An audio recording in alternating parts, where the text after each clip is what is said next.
Namo tassa bhagavato arahato sama sambuddhassa. Namo tassa bhagavato arahato sama sambuddhassa. Namo tassa bhagavato arahato sama sambuddhassa. Yarisam watati bijam Kadisam ladate alam. Sesuai dengan jenis yang diatur, demikianlah buah yang akan dibuat. Selamat pagi, saudaraku nama budaya.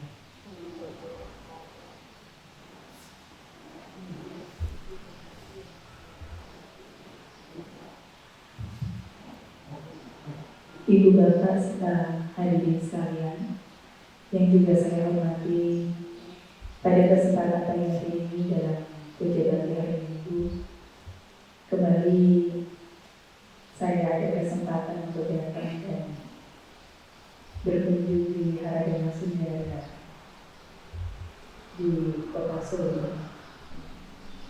Walaupun namanya Solo, ternyata yang datang tidak hanya Solo ya, yang datang banyak. Kalau Solo kan hanya sendiri saja.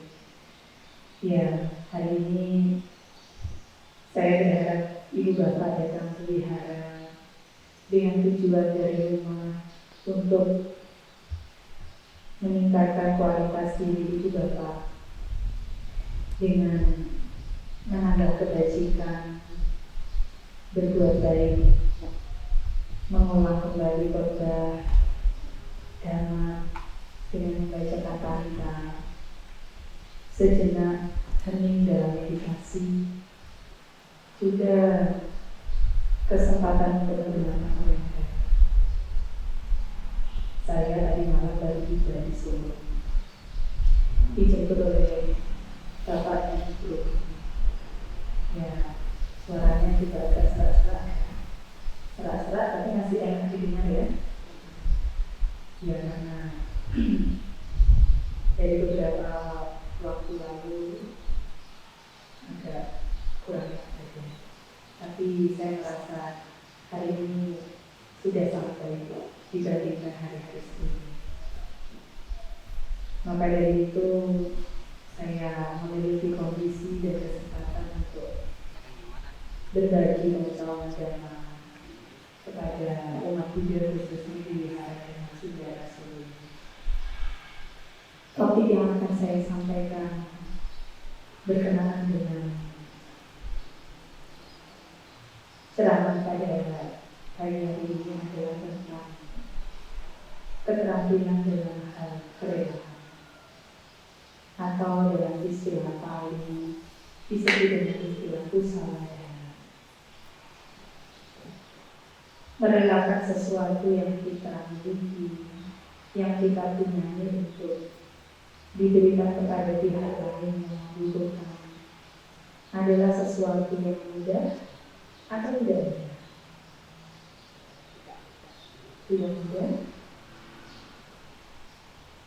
Ada yang merasa mudah?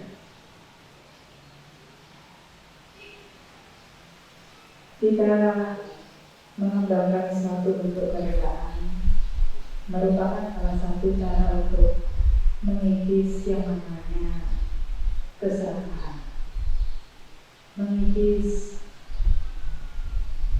kelemahan.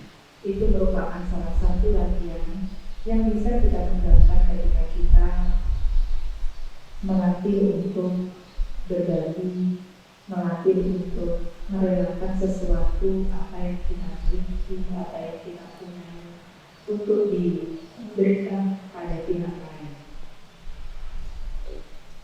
Tanpa adanya pihak lain, seseorang amat sangat tidak bisa melakukan jasa kebajikan dalam hal pemberian. Pihak kedua adalah objek yang kita jadikan sebagai sarana atau alat untuk kita mengabdi atau menimbun jasa kebajikan dalam bentuk pemberian. Dia tidak, dia lihat wajahnya ya.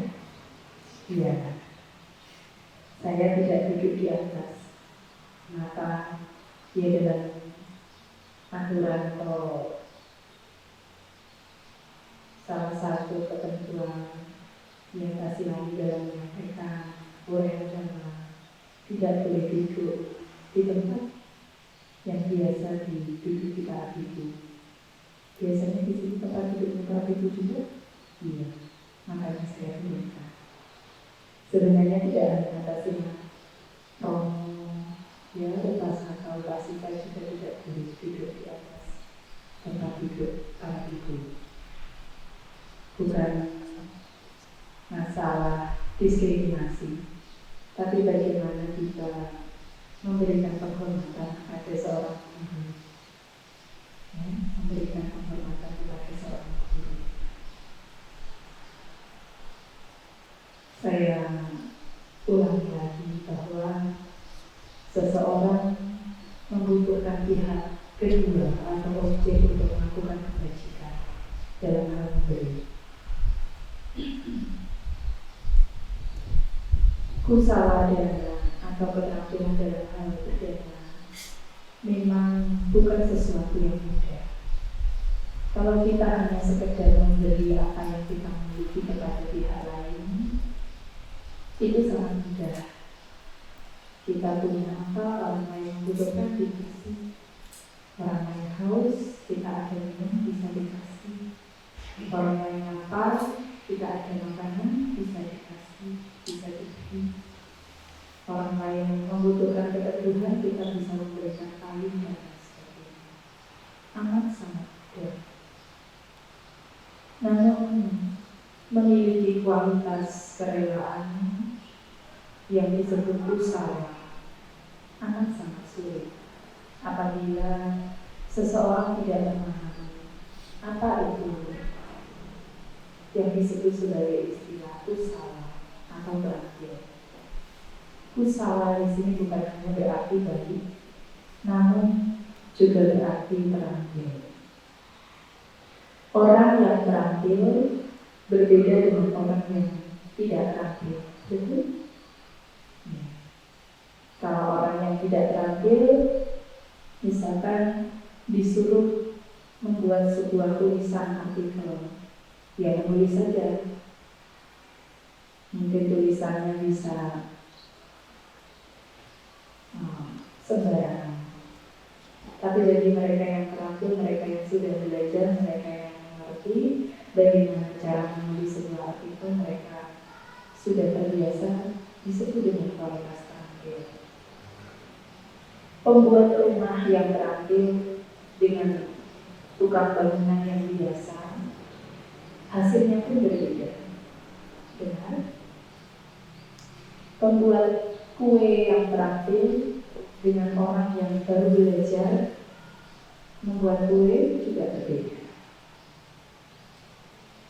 Nah, kualitas keterampilan ini adalah sebuah cara untuk menjadikan kualitas dana atau kerelaan kita ini menjadi kualitas yang luhur, yang agung, yang mulia, yang memberi manfaat besar dalam kehidupan kita sehari-hari, dalam praktik dana. Dana artinya memberi, dana artinya merelakan. Betul ya? Sudah tidak asing. Nah, dalam dhamma dikatakan ada 5 hal yang menjadi faktor yang menjadi sebab kualitas dana seseorang ini bisa dinilai sebagai kualitas usaha atau terampil. Yang pertama, ketika seseorang melakukan praktik dana, seseorang ini harus memenuhi kualitas yang pertama, yaitu dalam istilah kami disebut sebagai sakaca dana. Sakaca dana. Sakaca dana ini artinya adalah memberi dengan rasa hormat. Memberi dengan rasa hormat. Jadi tidak hanya sekedarnya melakukan suatu bentuk pemberian. Kepada siapa kita memberi dengan rasa hormat? Kepada para bante. Ya, tidak salah. Apakah hanya kepada para bante? Tidak. Ada Samanera atas silani. Ya, tidak salah. Apakah hanya kepada para bante, Samanera dan atas silani? Tidak. Kepada orang tua kita, kepada guru kita, kepada anak kita, kepada bawahan kita, kepada atasan kita, kepada siapapun, bahkan termasuk binatang. Apapun yang menjadi objek pemberian kita, hendaknya kita memberi dengan rasa hormat. Bagaimana memberi dengan rasa hormat itu? Kalau kepada manusia, sesama manusia, rasa hormat ini dapat dipraktikkan dengan dua cara, melalui sikap dan melalui batin. Melalui sikap artinya dalam hal memberi kita memberikan suatu tata cara, ya, dengan tata cara yang baik, yang sopan. Kalau umat Buddha biasanya diajari ketika bertindak kata, bikunya tidak menggunakan alas kaki saat bertindak kata. Umat Buddha pun saat memberikan juga tidak menggunakan alas kaki. Itu salah satunya. Memberikan dengan kedua tangan itu juga merupakan salah satu sikap batin menghormat. Mengucapkan rasa terima kasih di dalam diri kita itu juga merupakan sikap batin menghormat. Mengapa kita berterima kasih? Karena kita memperoleh kesempatan melakukan jasa baik atas adanya pihak kedua, pihak lain.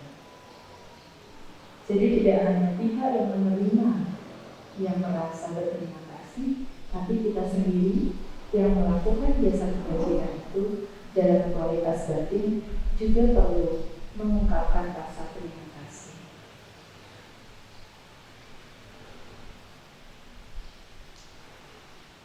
Sikap batin yang dimaksud adalah sikap akal, rasa kepikiran, rasa kehormatan. Kalau ada binatang, bagaimana rasa hormat? Ya minimal berikanlah kualitas makanan atau tempat tinggal yang baik kepada mereka. Ya bukan berarti kalau binatangnya binatang buas, wah kata atas lain harus memberikan dengan rasa hormat. Mau masih makan buaya, wah dengan dua tangan. Ya itu tidak bijaksana. Ya, bukan seperti itu.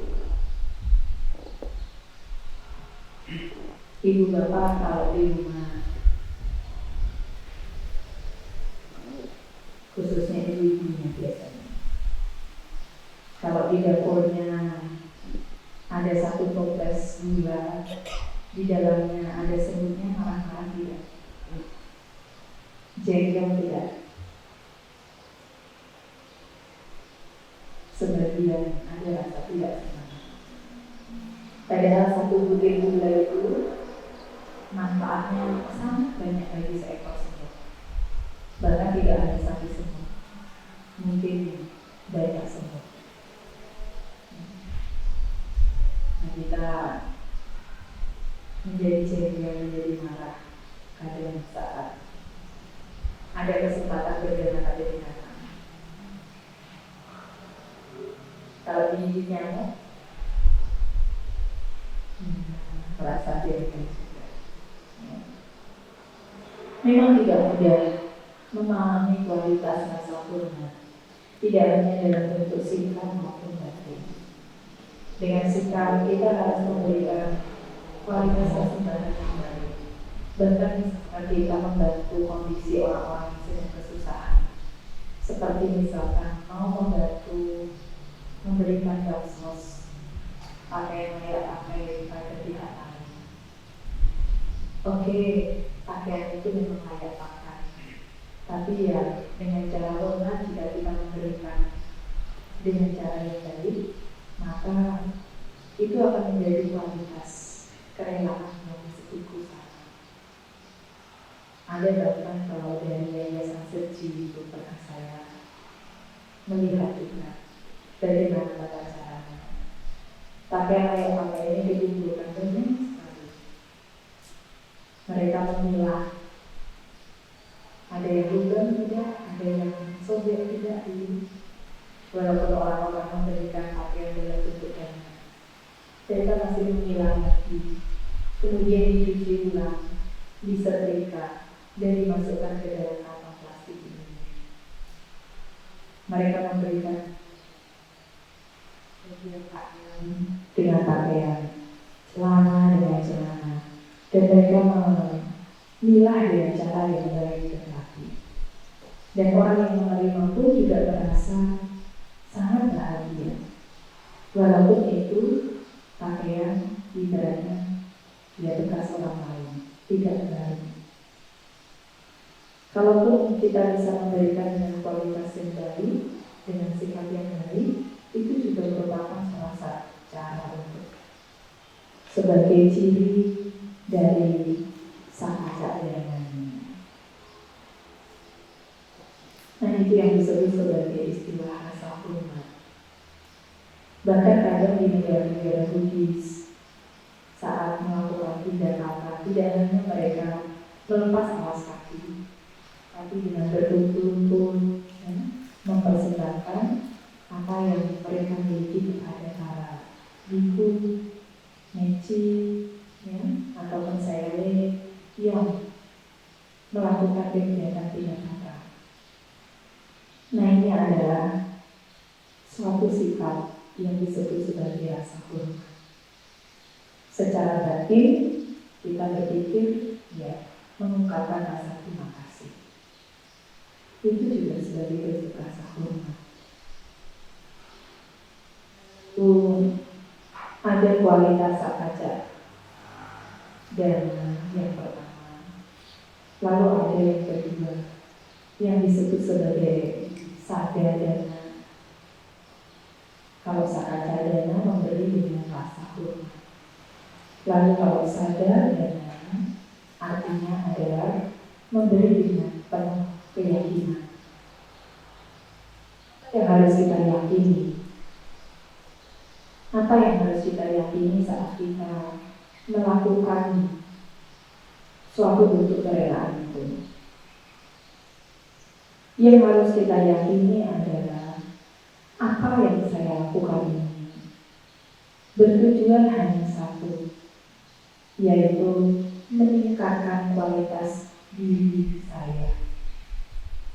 Kalaupun dari apa yang saya lakukan ini dapat meringankan orang lain, membantu orang lain, itu adalah tujuan yang kedua sebagai dasar keyakinan. Tapi keyakinan yang pertama yang harus kita tanamkan adalah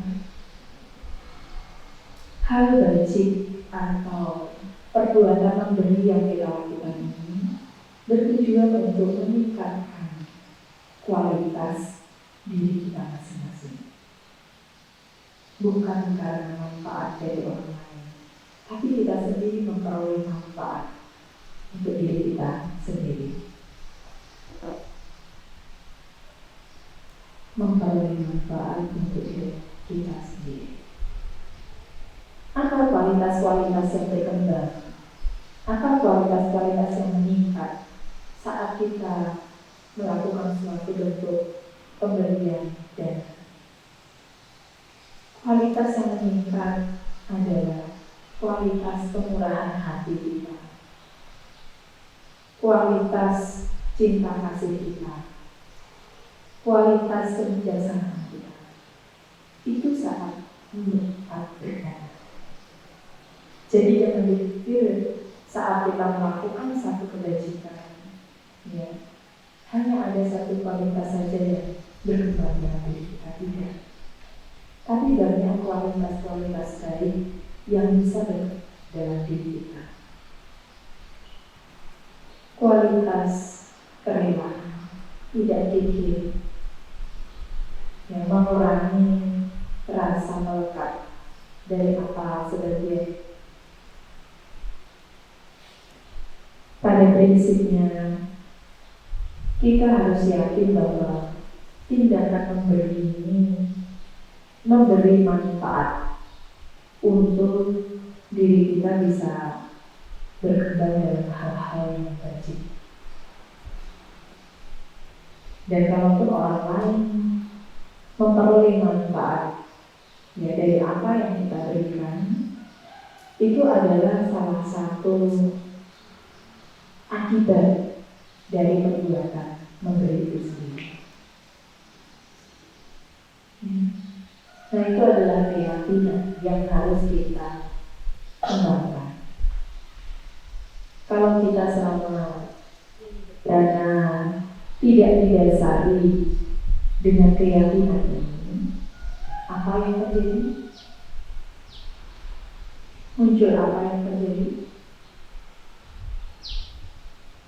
Kalau seseorang tidak yakin, berarti orang itu adalah orang yang ragu-ragu, masih memiliki yang namanya keraguan dalam hal memberi. Ragu apakah orang lain dapat memetik manfaat, merasa bahagia. Ragu apakah nanti pemberian saya ini diterima atau tidak. Ragu apakah pemberian ini berbuah atau tidak. Ragu apakah hal ini memberikan manfaat untuk diri saya atau tidak. Bahkan kadang ragu-ragu mau memberi atau tidak.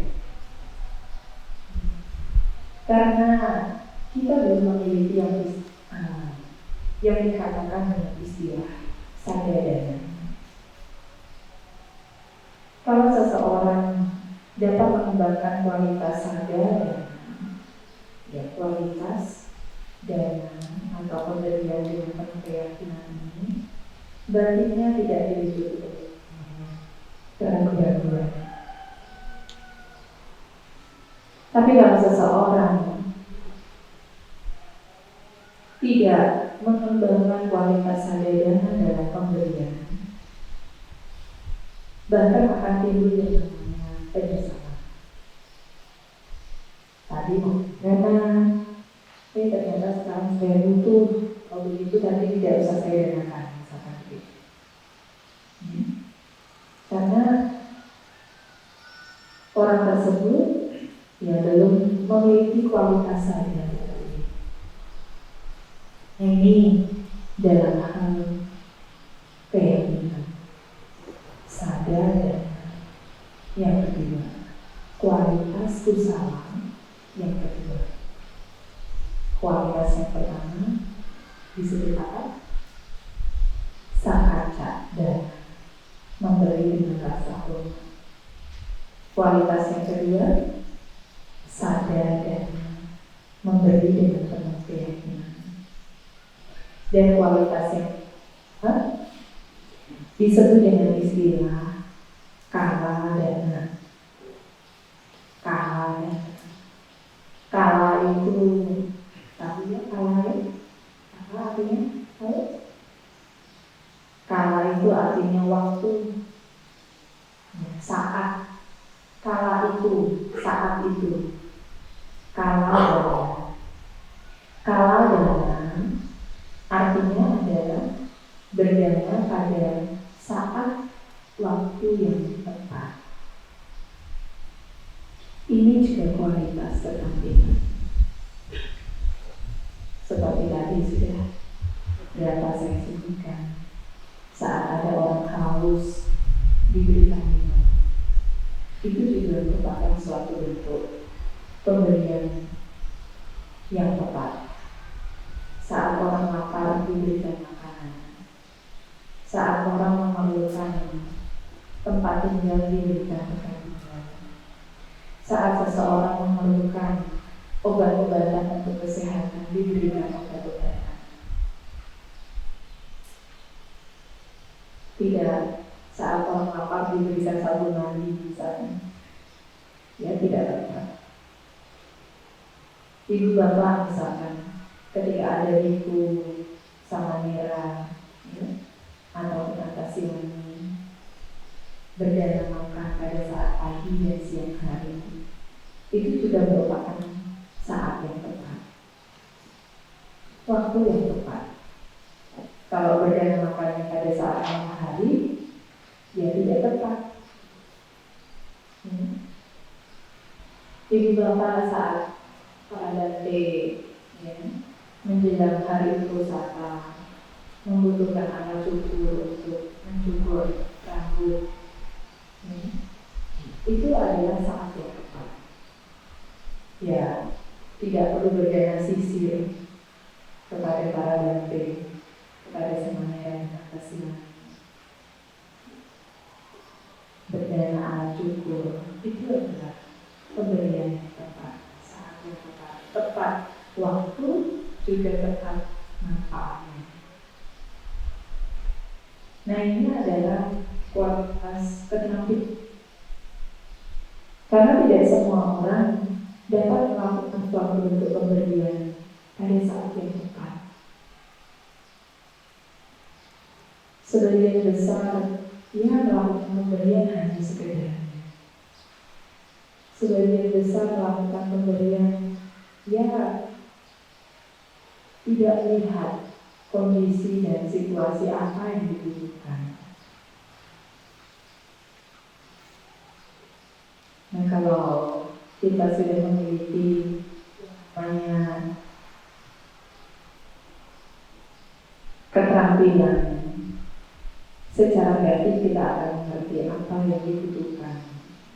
Ya, melihat kondisi kita akan mengerti. Nah, ini adalah kualitas keterampilan juga.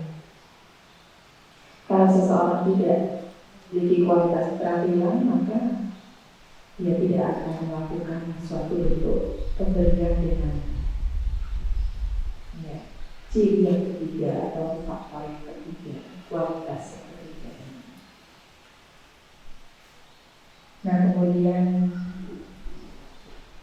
kualitas yang keempat itu disebut sebagai daripada daripada kerelaan dengan tanpa kelekatan. Bagaimana kerelaan dengan tanpa kelekatan? Ini tidak mudah, sangat tidak mudah. Ibu bapak punya pasangan suami istri, ya. Kalau suaminya pergi sama perempuan lain, direlakan tidak? Ibu-ibunya sudah ada. Memang tidak mudah.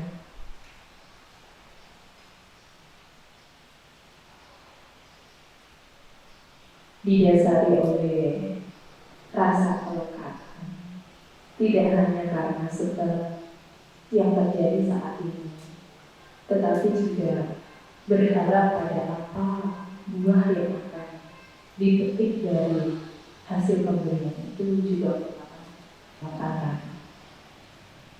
Ada orang yang berharap dengan jasa kebajikan ini semoga nanti saya rumah yang besar, punya mobil yang mewah dan sebagainya. Ada beberapa orang yang mendatangi Paradante sama Mira. Bante, saya berdana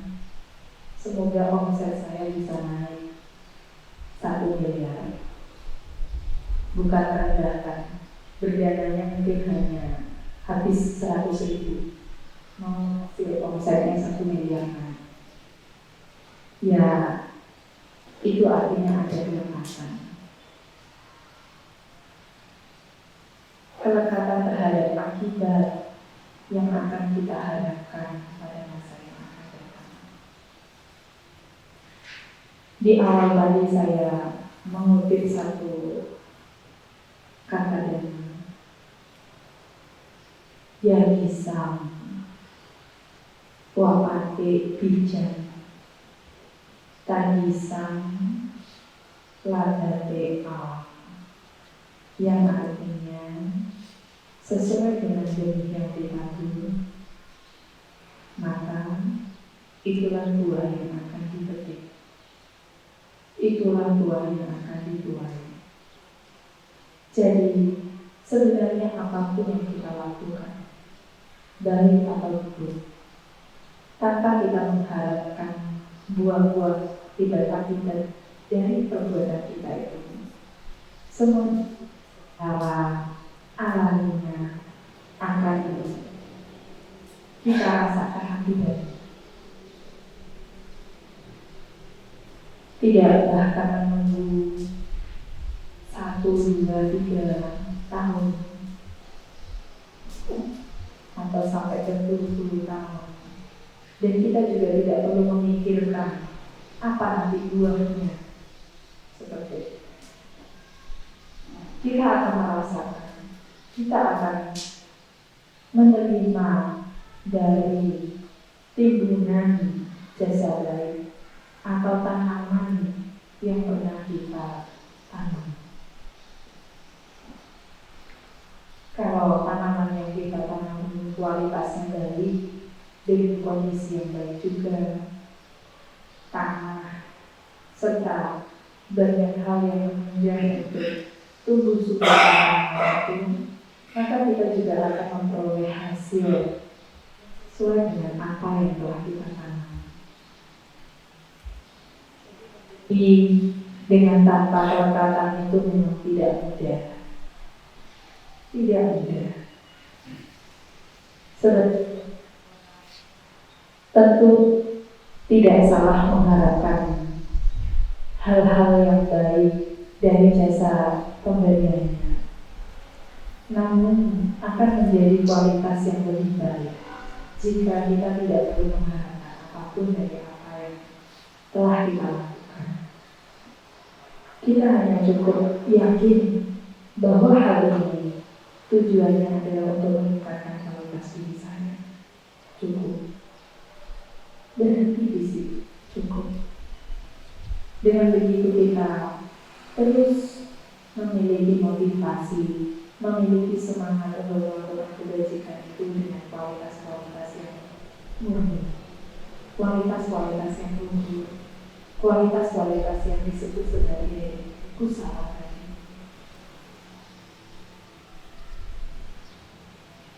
Ketika nanti memiliki putra atau putri, ibu bapak saat sudah dewasa mereka harus terpisah jauh, berada jauh dari rumah, bahkan juga tidak lagi satu tempat tinggal. Mereka hidup bersama keluarganya masing-masing. Kalau orang tua tidak punya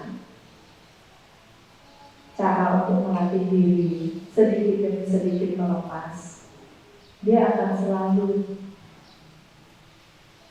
dihantui oleh kekhawatiran anak keluarganya, karena masih ada kelekatan-kelekatan. Anugerah kita berdana dengan kelekatan, merelakan dengan masih ada kelekatan, baik itu kelekatan sedikit ataupun kelekatan terhadap hasil yang kita harapkan pada saat nanti. Nah, kita harus memahami bahwa untuk membuat kita mudah merelakan, berpikir saja bahwa apapun yang kita miliki saat ini kelak harus berani kita lepaskan. Segala hal yang kita miliki saat ini, apapun, dimanapun, kapanpun, pada akhirnya ya, akan sebanding dengan apa yang harus kita tinggalkan, apa yang harus kita lepaskan. Benar tidak? Yakin tidak? Kalau ibu bapak tidak yakin, ya tidak apa-apa. Nanti tinggal mengamati ke dalam dirinya sendiri, mengamati kehidupannya sendiri. Sebagai contoh, ibu bapak mungkin saat ini punya 1 rumah, besok punya 2 rumah, lalu 1 mobil, 2 mobil, kepemilikan ibu bapak. Namun pada akhirnya nanti, saat ibu bapak sudah tidak ada lagi, ibu bapak akan melepaskan sebanyak apapun itu kepemilikan ibu bapak. Bahkan jasmani ibu bapak sendiri harus direlakan. Kalau tidak rela, ya siap-siap jadi anak TK. Masih melekat pada apa yang dimiliki. Ya. Tidak mudah, tidak mudah. Jadi apapun segala hal yang kita miliki, pada akhirnya akan sebanding dengan segala hal yang harus kita lepaskan. Cuma kita mau cara melepaskannya dengan cara yang baik, atau dengan cara yang tidak baik, atau cara yang sudah dengan penyesalan. Seharusnya saya berdana tapi sudah keburu meninggal dunia. Mau pilih yang mana? Ya, tidak. Kita punya apapun, sebanyak apapun benda-benda yang kita miliki, pada akhirnya kita harus rela melepaskan sebanyak itu juga benda kepemilikan kita. Kalau kita selama hidup tidak banyak merenungkan hal ini, kita hanya akan dipermainkan oleh keinginan-keinginan kita, dipermainkan oleh hal-hal yang menarik indria-indria kita, mata kita, telinga kita, semuanya, termasuk pikiran kita sendiri. Kita akan diperbuat oleh keinginan kita jika kita tidak memahami hal itu, tidak mengerti bahwa apapun yang kita miliki akan sebanding dengan apa yang harus kita punya. Punya anak, istri, bahkan kalau yang tidak puas punya 1 istri, punya 10 istri, itu nanti juga akan ditinggalkan 10 istri. Atau istrinya yang meninggalkan kita. Tidak ada sama sekali apapun yang akan kita bantu. Milikan materi. Nah, berdana dengan tanpa kelekatan ini tidak hanya berdasarkan kelekatan terhadap benda, tetapi juga kelekatan terhadap hasil yang kita harapkan pada masa mendatang. Maka kualitas yang baik adalah kualitas yang dia tanpa mengharapkan. Orang itu kalau bahasa tetangga itu ikhlas. Tapi dengan ikhlas itu tidak mudah. Tapi dengan tanpa embel-embel, memberi dengan tanpa modus, tanpa modus. Kalau orang-orang politik, yang ada beri sembako nanti pilih saya ya. Beri apa nanti, oh pilih saya ya. Nah, itu masih ada modus, masih ada kelekatan, masih embel-embel. Nah ini tidak termasuk dalam kualitas yang keempat apabila kita masih memiliki kelekatan seperti itu. Keterampilan memberi dengan tanpa kelekatan anugahita dana. Nah, yang terakhir, kualitas yang kelima. Kualitas yang kelima ini disebut sebagai anupahaca dana.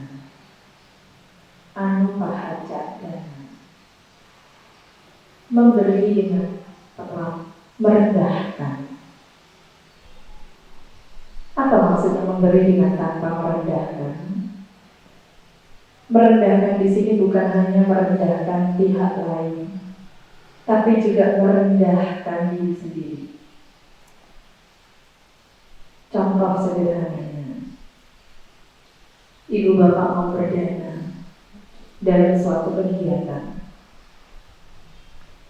Ada yang berdana dalam jumlah yang sangat besar, bisa 10 juta, bisa 20 juta, bahkan ada yang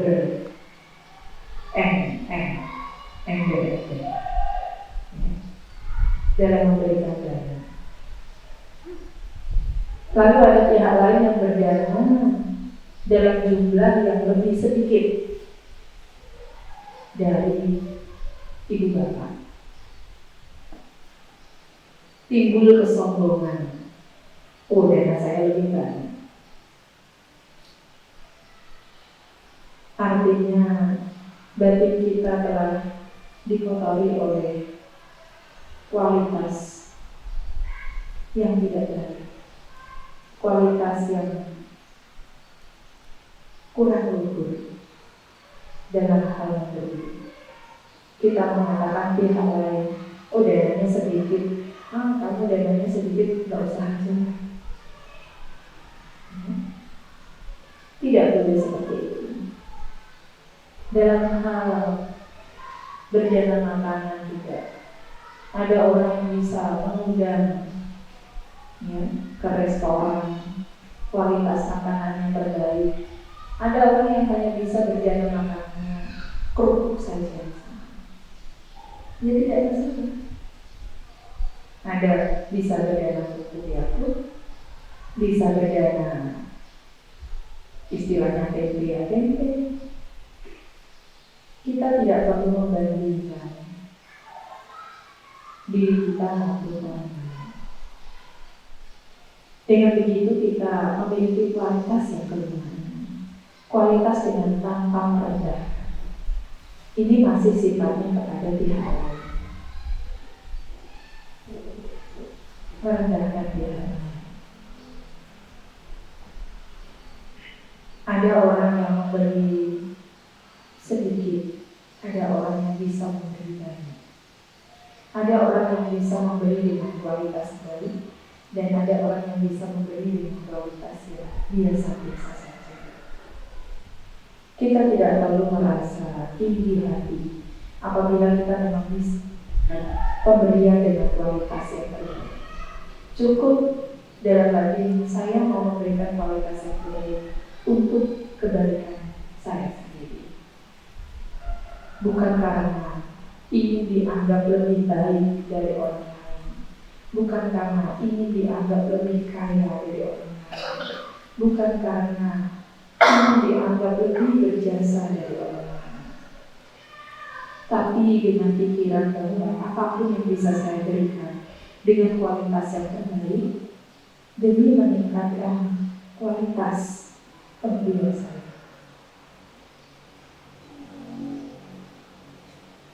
Ini yang hubungannya dengan pihak. Mana yang dimaksud dengan merendahkan diri sendiri? Merendahkan diri sendiri itu identik dengan rasa tidak yakin dengan diri sendiri, minder dengan diri sendiri. Kalau ada orang yang berdana banyak, dia hanya sedikit berdananya, saya tidak bisa berdana. Saya hanya mampu berdana sedikit.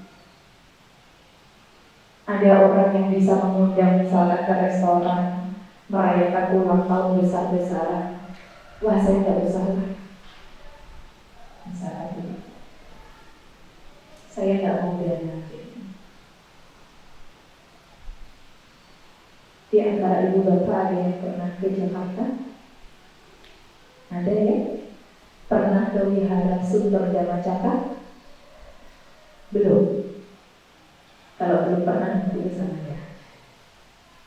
Kalau yang sudah pernah, ya pada bulan apa ya? Bulan Maret, antara Maret atau Februari saya lupa. Diresmikan salah satu bangunan Wisma Harada. Bangunannya sangat indah, sangat bagus, megah, mewah. Dan dikatakan sebagai bangunan tidak hanya satu lantai, gedung yang hitungannya 9 atas 10 lantai dengan lantai atas. Gedung yang sangat megah, mewah, indah itu menghabiskan biaya yang tidak kecil, menghabiskan biaya yang tidak sedikit. Ada satu donatur juga yang mendonasikan untuk gedung itu dalam jumlah miliar satu orang. Ada yang mendonasikan dalam jumlah ratusan juta. Ada yang mendonasikan sejumlah puluhan juta. Tapi ada juga orang yang hanya mampu setiap hari berdana 10.000 rupiah. 10.000 rupiah setiap hari berdana untuk gedung itu sampai terwujud jadi.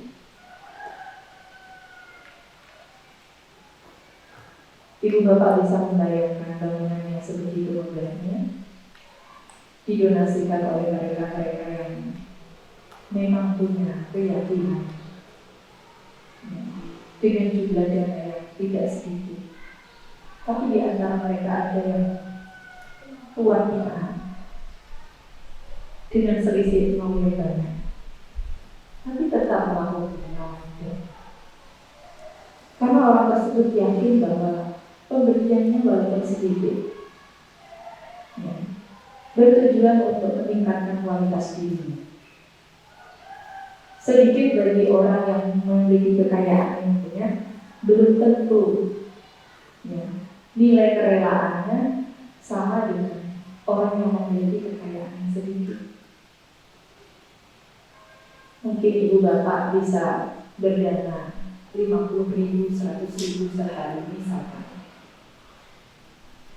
Tapi belum tentu bapak-bapak tukang beca atau tukang pengurus sampah sana ketika mendonasikan 50.000, 10.000 ataupun 100.000, wah itu sudah pekerjaannya dalam satu hari lebih, bahkan ada yang hari. Ketika bisa merelakan dalam jumlah yang memang dia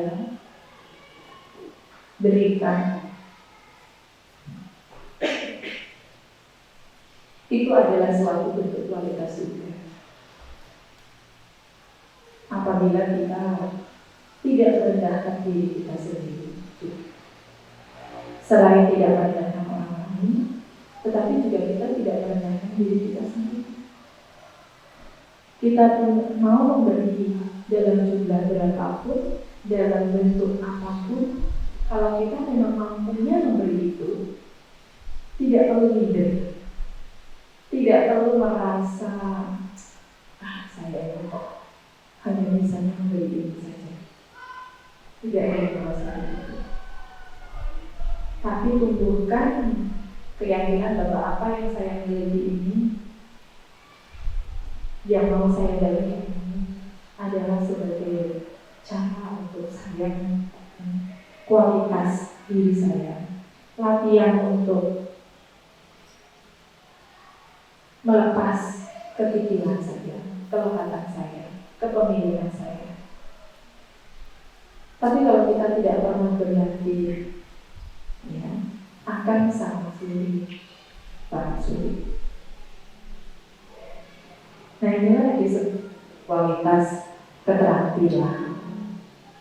Jadi kalau kita berdana itu memang sangat mudah. Apapun bisa kita berikan selama kita memiliki benda atau bahkan tidak hanya benda, ide, pengetahuan, kita juga bisa memberikan kualitas 5 hal ini dengan rasa hormat, dengan keyakinan. Apabila kita memberikan pengetahuan dhamma, baik dengan hormat,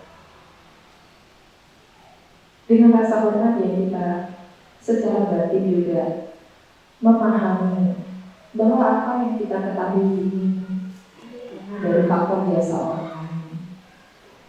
Atau silahkan mengetahui dhamma karena adanya Sang Buddha, adanya siswa-siswa kita yang masih mempraktikkan, masih menuliskan, sehingga ajaran Sang Buddha ada sekarang dan bisa kita praktikkan dalam kehidupan sehari-hari secara batin, merasa kita memahami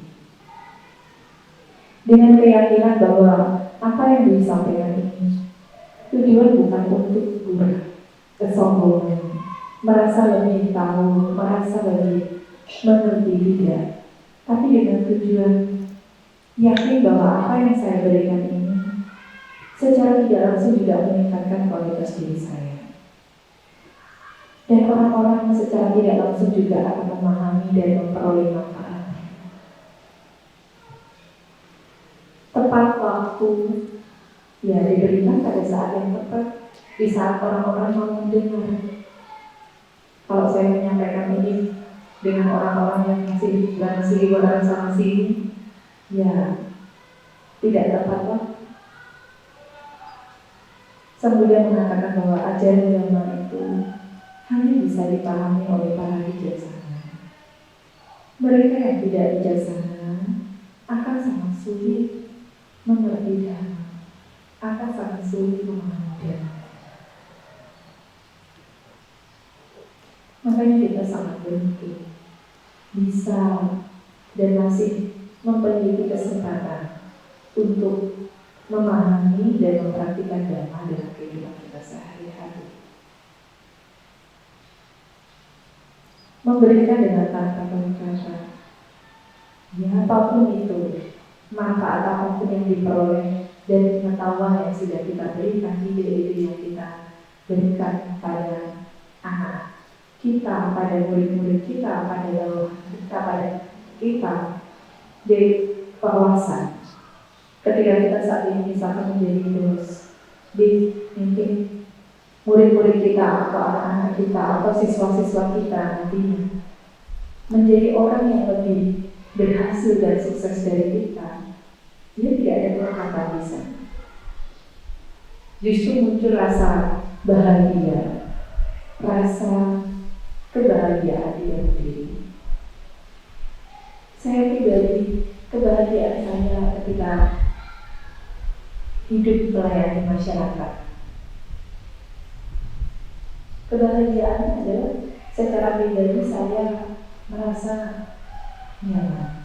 Kedua, orang lain bisa memperoleh manfaat dari apa yang kita berikan, apa yang telah kita layakkan untuk mereka. Seperti itu. Dengan tidak merendahkan kualitas anu pahaja, tidak merendahkan orang lain, sudah diajari kok tidak ngerti-ngerti, misalnya begitu. Juga tidak merendahkan diri sendiri, kok saya misalkan cara menyampaikannya kok bagus ya, atau seperti apa ya. Tidak perlu merasa khawatir seperti itu. Tapi apapun yang kita miliki, kita saat ini punya, itu menjadi sarana untuk kita melatih, sarana untuk kita dapat terus menerus praktik dhamma melalui kerelaan.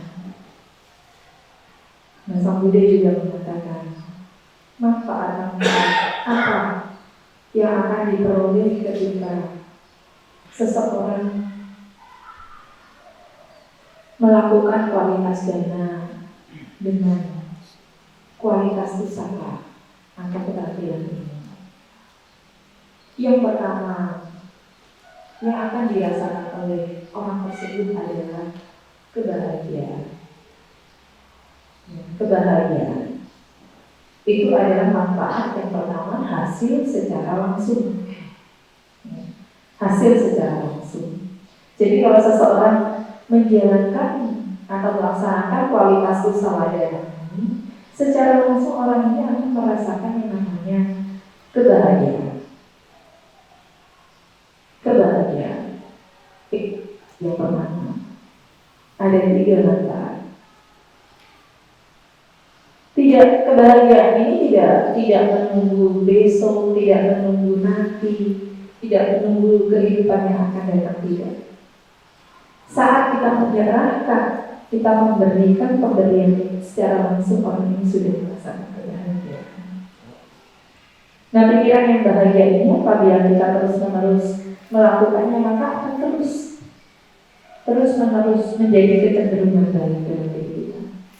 Makanya ada orang ketika tidur bermimpi dana, ya karena sakit mencerah, atau teringat lagi kejadian 7 tahun lalu saat berdana, ya.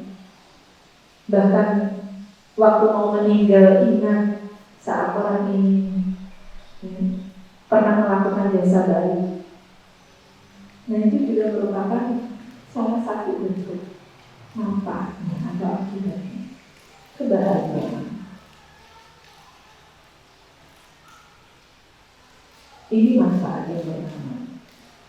Lalu manfaat yang kedua disebut sebagai kemakmuran. Orang ini akan memperoleh kemakmuran. Makmur, tahu ya? Itu yang makmur. Kalau makmur itu orang kaya, tahu ya orang kaya ya? Kalau kaya itu kan bahagia karena ya kekayaan secara materi. Lalu ada orang yang namanya sejahtera. Sejahtera itu kebahagiaan secara batin. Kalau orang makmur itu, ya orang terkaya di dunia siapa namanya? Siapa? Yang kemarin diundang Pak Jokowi dan Jack Ma, salah satu orang terkaya, ya, yang memiliki kekayaan yang sangat banyak. Itu apa itu? Jack Ma. Tidak hanya kaya, tapi memang secara batin juga bahagia. Jadi ada orang yang kaya tapi secara batin tidak bahagia juga. Ada orang yang tidak kaya tapi hidupnya sejahtera juga banyak. Tapi orang yang makmur itu hanya beberapa saja, tidak banyak. Karena orang yang makmur ini memang dalam hal kualitas pemberian, ya dikatakan sering melakukan 5 kualitas itu. Memberi dengan rasa hormat, dengan keyakinan, tepat waktu, ya, dengan tanpa kelekatan dan dengan tanpa merendahkan. Kehidupannya akan makmur. Itu menjadi buah atau akibat dari kualitas kesalahan. Itu manfaat yang kedua. Manfaat yang terakhir, dikatakan bahwa segala cita-citanya akan tercapai. Pangeran Siddhartha menjadi seorang Buddha, guru Abhidhamma. Di sepanjang kehidupannya sejak bertekad menjadi seorang Sang Buddha, kemudian lahir terus-menerus menjadi bodhisatta. Beliau mengembangkan kualitas usawadana dan mahana. Usawadana dan mahana. Itu yang menopang, yang menunjang segala cita-cita beliau itu bisa tercapai. Jadi dunia ini tidak ada yang tidak bisa tercapai kalau kebajikan seseorang itu dan usaha seseorang itu. Tidak hanya mengandalkan takdir, tidak hanya mengandalkan ya sudahlah. Tapi orang itu melakukan upaya meningkatkan kualitas dirinya dengan kebajikan-kebajikannya. Sangat besar, sangat agung. Makanya mungkin ibu bapak juga melihat fenomena di masyarakat. Ada yang punya cita-cita tercapai, ada di antara mereka yang tidak punya cita-cita tidak tercapai dan sebagainya. Nah itu juga karena kualitas. Segala harapan, keinginan, cita-cita itu bisa tercapai apabila dia mengembangkan kualitas usaha. Nah, mau hidup bahagia? Mau tidak? Nah, wah, ini tidak yakin mau hidup bahagia. Mau hidup makmur? Mau. Belum makmur ya? Mau cita-citanya tercapai? Ya.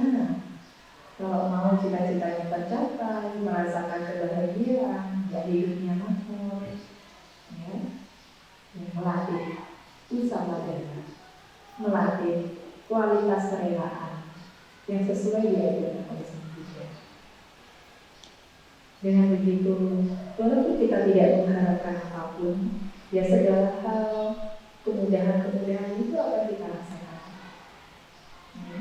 Segala hal, kebahagiaan, ya, rasa puas hati itu akan mudah kita rasakan.